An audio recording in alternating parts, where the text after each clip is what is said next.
Hello नमस्कार साथियों, स्वागत है हमारे चैनल वैकेंसी न्यूज टुडे पर। आज हम इस वीडियो में यूपी पंचायत चुनाव 2026 को लेकर चर्चा करने वाले हैं। इस वीडियो में हम समझेंगे कि जो हमारे पंचायत चुनाव हैं वो कब तक होंगे और उनमें क्या आरक्षण का फार्मूला तय होने वाला है और प्रधान पद के लिए कितने डॉक्यूमेंट्स की आवश्यकता पड़ती है, कौन कौन लोग प्रधानी के चुनाव में खड़े हो सकते हैं। इससे संबंधित जितनी भी जानकारी है वो हम इस वीडियो में समझने वाले हैं।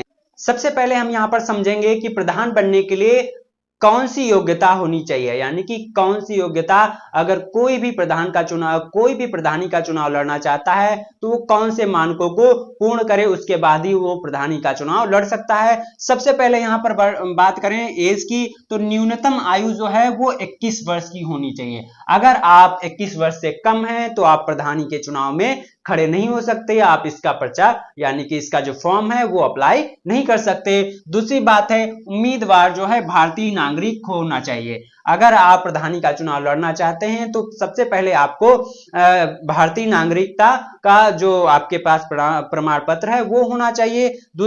तीसरी बात यहां पर करें कि उम्मीदवार जो है मानसिक रूप से स्वस्थ होना चाहिए। ऐसा नहीं है कि आप किसी भी प्रकार मानसिक रूप से अस्वस्थ हैं और आप इसमें जो है प्रधानी का चुनाव लड़ना चाहते हैं तो इसमें आप नहीं लड़ सकते। सबसे पहले यहां पर मानसिक स्वास्थ्य होना जरूरी है।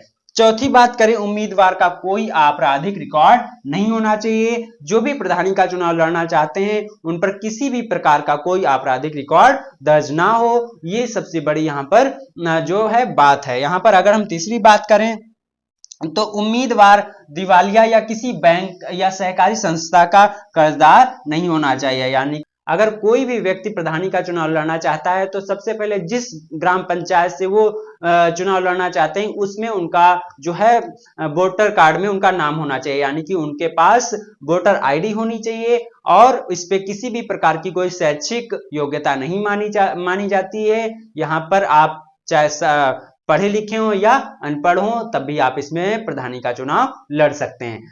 जो सबसे पहला प्रोसेस होता है हमारे प्रधानी चुनाव का वो होता है नामांकन पत्र दाखिल करना। तो नामांकन पत्र जो है वो कहां पर दाखिल किया जाता है और इसमें क्या क्या डॉक्यूमेंट्स लगते हैं इसकी बात हम करेंगे। यहाँ पर जो पंचायत चुनाव लड़ने के लिए जो उम्मीदवार को प्राधिकृत नामांकन केंद्र, जो आपके यहाँ का नामांकन केंद्र, जैसे कि अगर ज्यादातर जो नामांकन केंद्र होते हैं वो ब्लॉक पर बनाए जाते हैं, यानी कि जो आपके गांव का ब्लॉक है वहां पर नामांकन पत्र दाखिल करने के लिए बुलाया जाता है। और जो नामांकन पत्र दाखिल करना होता है जिसमें आयु प्रमाण पत्र, नागरिकता प्रमाण पत्र और आपराधिक रिकॉर्ड आदि जैसे सभी जितनी भी जानकारियां होती हैं वो वहां फॉर्म में भरनी होती हैं। ये सारी जितनी भी जानकारी होती हैं वो हमारे फॉर्म में भरनी होती हैं, जैसे कि आपकी कितनी एज है, आप नागरिकता प्रमाण पत्र उसमें लगेगा, आपकी जो वोटर आईडी है वो वहां पे लगेगी। ये सारे डॉक्यूमेंट्स है वो इस नामांकन पत्र में लगाए जाते हैं और इसको पूरा फॉर्म भर के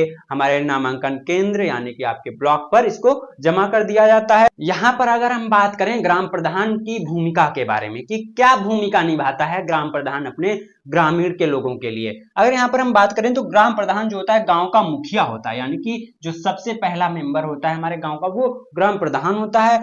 वह ग्राम पंचायत की बैठकों की अध्यक्षता करता है, वह अपने गांव के में विकास योजनाओं को लागू करने में महत्वपूर्ण जो है भूमिका निभाते हैं। जितनी भी गांव से संबंधित योजनाएं हमारे सरकारों की तरफ से आती हैं, जो भी योजनाएं होती हैं, जैसे कि हमारा पानी से संबंधित हो गया, हमारे स्वास्थ्य से संबंधित हो गया, हमारी सड़कें हो गई, जितनी भी योजनाएं होती हैं उनको लागू करना हमारे प्रधान का काम हमारे गांव के लिए होता है। तो जो हमारे जितने भी मामले होते हैं हमारे गांव से संबंधित उनको उनमें दखल देना या उनको सही तरीके से सॉल्व करना, ये सारे काम हमारे जो प्रधान होते हैं उनके होते हैं। तो यहाँ पर अगर हम सैलरी की बात करें तो वो है बहुत मिनिमम है। यहाँ पर सैलरी जो है यूपी में ग्राम प्रधानों को सिर्फ 5,000 रुपए प्रति माह का मानदेय मिलता है। अन्य किसी भी प्रकार का कोई भत्ता या पेंशन नहीं मिलता है। हाँ, पद पर रहने पर अगर मृत्यु हो जाती है तो परिवारजन को मुआवजा जरूर मिलता है, यानी कि जो हमारे ग्राम प्रधान हैं उनको सिर्फ 5,000 रुपए एज मानदेय के रूप में मिलता है। उनको किसी भी प्रकार का कोई भत्ता और कोई अन्य सुविधाएं नहीं मिलती हैं। यहाँ पर अगर किसी भी ग्राम प्रधान है, किसी भी गांव का कोई प्रधान है, अगर उसकी पद पर रहते हुए आकस्मिक मृत्यु हो जाती है तो उनके जो परिजन हैं उनको मुआवजा सरकार की तरफ से दिया जाता है। ठीक है, यहाँ पर अगर हम बात करें कि यूपी पंचायत चुनाव कब तक कराए जाएंगे, तो यहाँ पर ये खबर निकल कर आ रही है कि उत्तर प्रदेश पंचायत चुनाव 2026 को लेकर जो तैयारियां हैं वो तेज हो गई हैं। मतदाता सूची के गहन पुनर्निरीक्षण की प्रक्रिया यानी कि एसआईआर और फाइनल वोटर लिस्ट के प्रकाशन के बाद पंचायत चुनाव की तारीखों का ऐलान हो सकता है। आप लोगों को पता होगा जो हमारी वोटर लिस्ट की फाइनल जो उसको प्रकाशन करने की तिथि है वो हमारी मार्च में आई हुई है, इसको बढ़ाकर मार्च में कर दिया गया है। ये जब फाइनल वोटर लिस्ट हमारी प्रकाशित होगी, इसके बाद कुछ आपत्तियां दर्ज कराई जाएंगी और फिर इसके बाद हमारे जो पंचायत चुनाव है उनकी तारीखों का ऐलान कर दिया जाएगा। यहां पर आपसे बात करें कि यूपी पंचायत चुनाव 2026 जो है वो अप्रैल से जुलाई के बीच कराए जा सकते हैं। ऐसा क्यों कहा जा रहा है? क्योंकि आपको पता है कि 2027 में हमारे विधानसभा के चुनाव प्रस्तावित हैं, उनको देखते हुए इनको ज्यादा टाला जाना संभव नहीं है।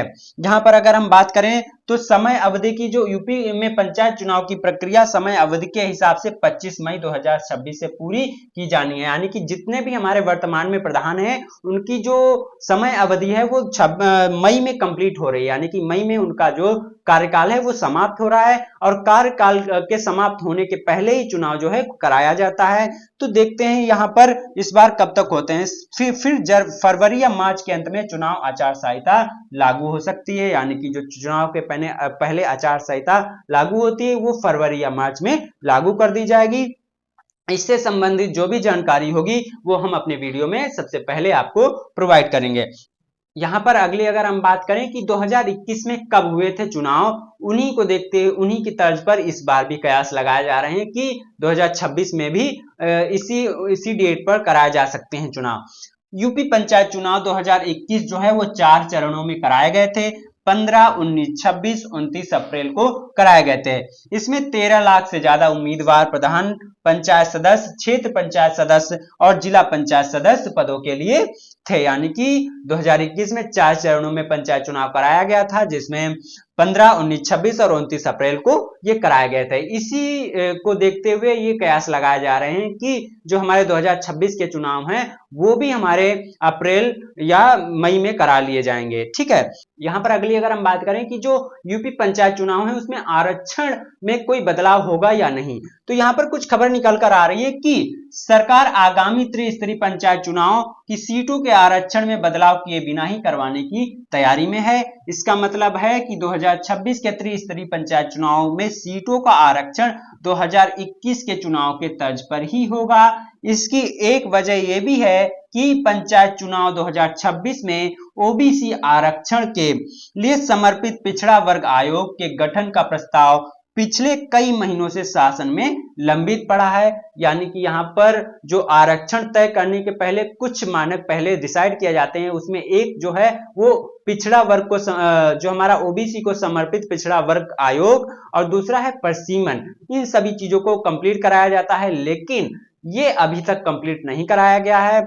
अगर हम अगली जो सरकार का इस पे तर्क है वो है कि जो हमारी केंद्र सरकार है उन्होंने जातिगत जनगणना को मंजूरी दे दी है, अब उसी के आधार पे आने वाले सभी इलेक्शन कराए जाएंगे, लेकिन जो हमारी जातिगत जनगणना है उसको कराने में अब समय लग सकता है, लगेगा, तो इसीलिए ये जो चुनाव है इसमें किसी भी प्रकार का बदलाव किए बिना ही इसको कराए जाने की जो है खबर सामने आ रही है, लेकिन इसकी कोई अभी ऑफिशियल जानकारी नहीं आई है और इसके जितने भी अधिकारी हैं वो इस पर कुछ भी कहने से कतरा रहे हैं। तो जो भी जानकारी होगी वो हम आपको सबसे पहले और सबसे सटीक जानकारी हम अपने चैनल पर प्रोवाइड करेंगे।